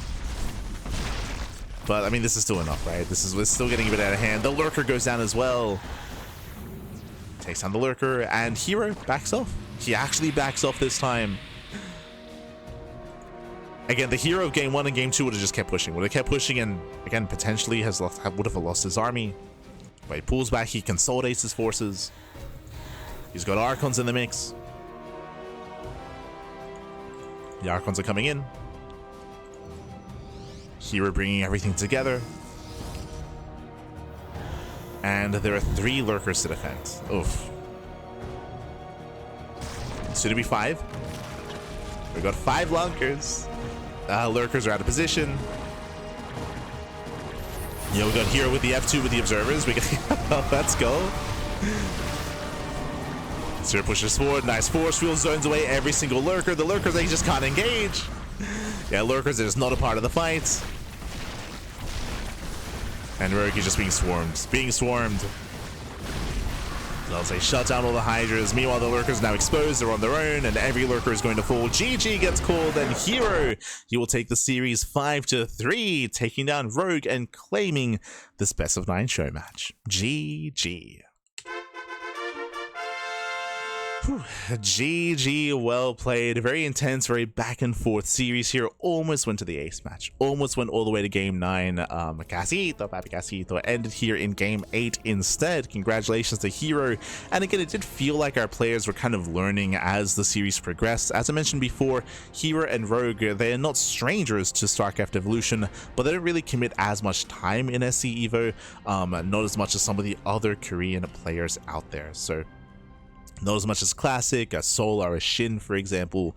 They play and compete in this EVO a lot more. But what I will say is that they do, a lot of the Koreans, they do actually share their thoughts, and they do help each other when it comes to preparing for matches like this. So there is a little bit more communication between the players. They do often help each other when preparing for events like the Chijik Merla King tournament, for example. But regardless, GG, well played. Congratulations to herO. And again, a very aggressive, very fun style out of herO, at times being overly aggressive, at times overextending for sure, but again, it does feel like he was a little bit more exploratory throughout the course of the series. Rogue as well. We saw Rogue attempting to go 2-base Muta at times, 2-base Lurker, come into Ling Hydra all-ins, like we did see Rogue experience quite a bit there. Unfortunately, we never got into Hive Tech. We saw that one game on Ruby Rock where Rogue did rush into the Queen's Nest, he did rush into the Hive, but didn't get there. The game ended too soon. I will say that this is one of the downsides of StarCraft Evolution. Even amongst more experienced players, it is rarer to get into the late game. It is rarer to get into that kind of like maxed out Hive Tech scenario. Personally, this is why I did like the island maps in the previous seasons. Even though island maps, they do limit how you can play, it also forced longer games. Typically, we saw a lot more longer games, we saw a lot more later games on island maps, and that is, I would say, a rarer sight in SC Evo than in SC2. So unfortunately, we didn't really get to have like proper late game or even much mid game between herO and Rogue. They were much more aggressive with each other. But GG well played. Regardless, was a fun series. Was fun. The Jones with their letter hats. Yes. for sure. But GG well played. Congratulations to herO. Shout out to Rogue for competing and for making a series out of it, of course. And a shout out to Enki. Enki, Enki, el hermoso, papi, el hermoso. Enki, he does organize these show matches on a monthly basis. Every month we do have another series. So again, on a monthly basis, we do see other players kind of pitted against each other. We often see players like Beyond, players like Creator, herO, of course, Rogue, Su previously before he retired. And it's a lot of fun seeing these players face off in that best of 9 series, in that best of 9 show match. Again, unfortunately, no island maps in this map pool, not like in previous seasons of SC Evolution. Maybe next time. Look, I love me some island maps. Or even some pseudo island maps. But regardless, with that, we're going to be wrapping up here for the day. A bit of a shorter broadcast, just a singular best of 9. When it comes to the rest of the week, when it comes to the rest of the broadcast schedule, we should be live tomorrow with the Wardy TV Monday, but also later on tonight, what has returned, the Euthermal 2v2 circuit. For those who remember, for those who are maybe unaware, Euthermal, he did host a 2v2 circuit last year, and it was a lot of fun. It was very successful, especially during the off-season, to see all these players compete and commit into 2v2s and actually help grow and actually form the meta of 2v2 was a lot of fun. It was really surprising to see how many players got involved, but a big reason for it was because of the off-season. For example, right now, we're in the off-season as well, right? The EWC did wrap up for 2025. Now we're in the off-season, and now is the time when players are willing to invest and willing to play 2v2s, 3v3s, 4v4s, and even StarCraft Evolution as well. Right now is the time when they're willing to kind of branch out and not focus strictly on regular 1v1 SC2.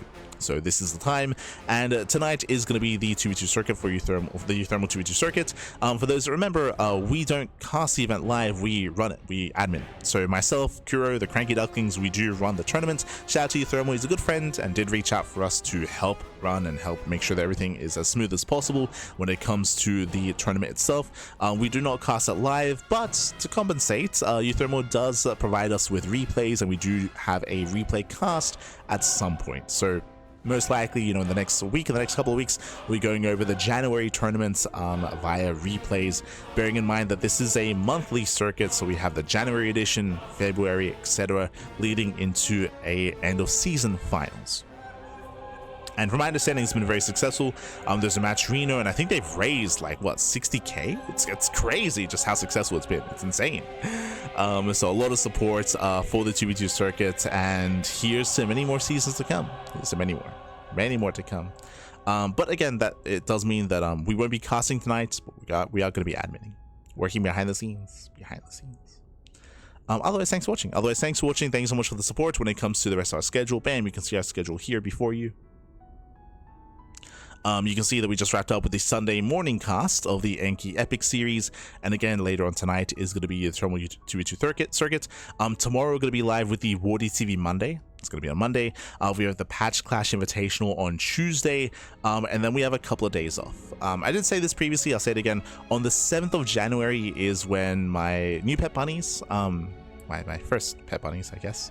I got some bunnies a couple of months ago, but they are going to get desexed on the 7th of January, and it is a bit of a stressful time here just because I'm a little bit worried about them, of course. And the recovery process does last around 2 weeks, of recovery. So I have to look after them. So because of that, surrounding the 7th of January, so the 7th, the 8th, and the 9th, and even a bit of the 10th, I will not be casting. So there's going to be no casting here. I'm going to make sure they're okay. I'm going to look after my bunnies. You see heat, that's back. You see heat, that's. So, yeah, it's going to be an experience. It's gonna and hopefully everything's okay. And hopefully there's no issues. So that's going to be on the 7th of January. So 7th of January onwards, there are going to be some days where we will not be casting. Bear that in mind.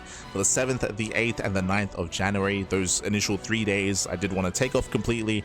Technically, we could cast, we could organize something there, but I did want to take them off completely just so I can make sure that I can be there for them just in case anything happens, just in case we have to take them back to the vet, for example. So just want to be there for them. Just as a heads up.